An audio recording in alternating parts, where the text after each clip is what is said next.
Anchadan beri sizga sevgi izhor qilayotgan va sizni poylayotgan inson qanday inson?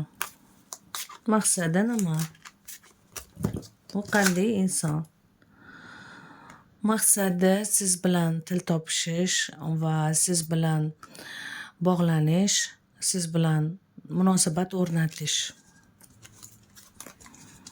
O'zi qanday inson? O'zi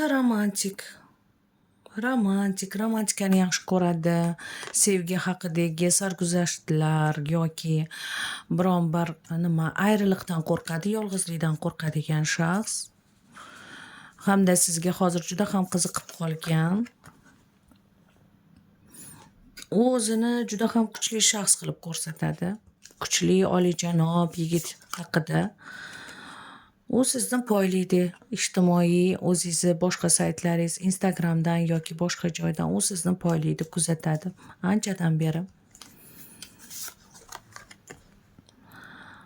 U siz bilan bog'lanishni xohlaydi. Bu narsa uni ham qiynab yubordi. Xuddi siz uning xayolida yetib bo'lmaydigan qush kabi, yetib bo'lmaydigan oy kabisiz. U yetib olishi bilan sizga bo'lgan qiziqishi so'nadi. Chunki unda misol u hozir juda ham xohlayapti, juda ham xuddi bu narsada одержимость. Siz bilan ba'zida sizni rashk qiladi yoki sizni kuzatadi. Hatto siz bu bilan bir ikki og'iz gaplashib ham ko'rgansiz. Xuddi одержимость sizni rashk qiladi. Erkaklik degan urg'uga ko'p beradi. O'zini ba'zida juda ham manipulyatsiya qiladi sizni. Bu manipulyator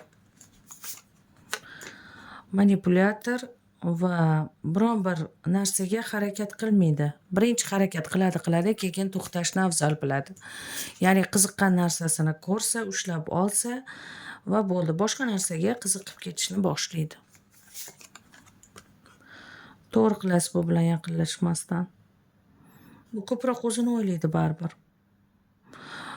Bu hatto qutqaruvchi vazifasida ham ko'rinishi mumkin, lekin hayotda unaqa emas. Bu o'zini yaxshi ko'radi, o'zini olamini, o'zini xayolini yaxshi ko'radi. Egoist, xudbin, kelishgan chiroyli bo'lgan bilan bu ko'proq o'ziga mahliyo.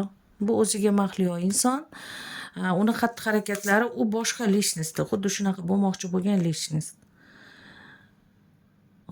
Bu ham qo'rqoqroq, biron bir отношение munosabat boshlasa ham oxirigacha yetkaza olmaydi.